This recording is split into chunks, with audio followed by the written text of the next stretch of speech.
The basis for low-carb diets. Low-carb diets are probably the most popular diet types today.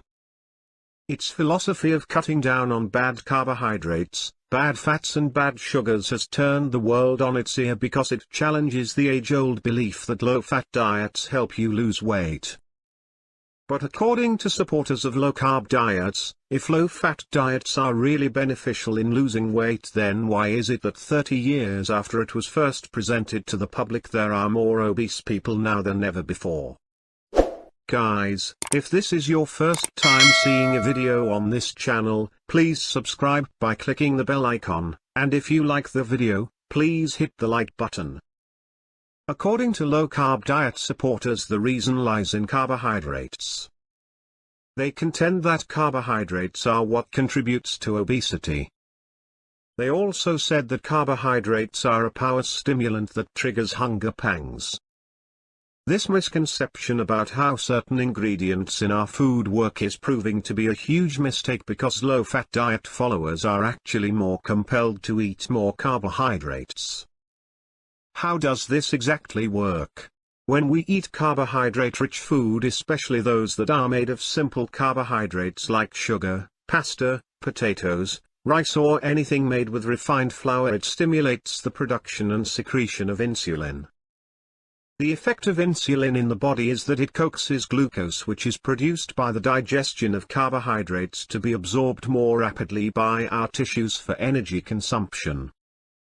The extra glucose that is not consumed are then converted into and stored as fat. But it does not stop there.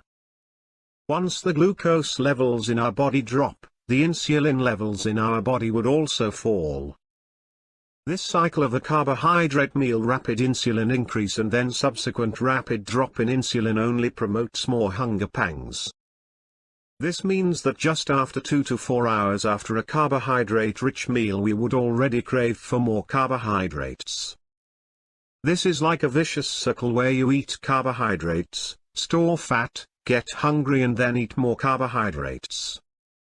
With a low-fat diet, a person still gets fat and raises his cholesterol levels, and that is bad news. This explanation to support low-carbohydrate diets is as sound as the explanations being forwarded for low-fat diets.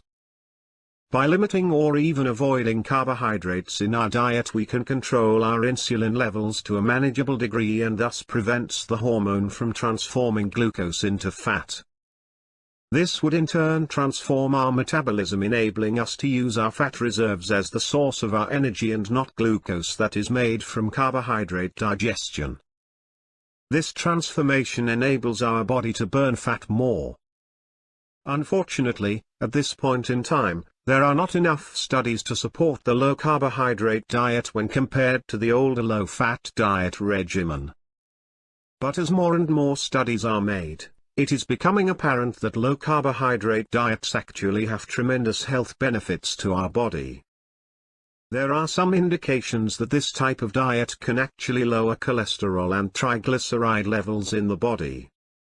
The tremendous health benefits that are being attributed to low-carbohydrate diets really deserves a second look. If you want more detailed information and expertise about diets, look for the link in the description box and click it to learn more about diets from specialists. Please subscribe to the channel if you want to see more videos like this.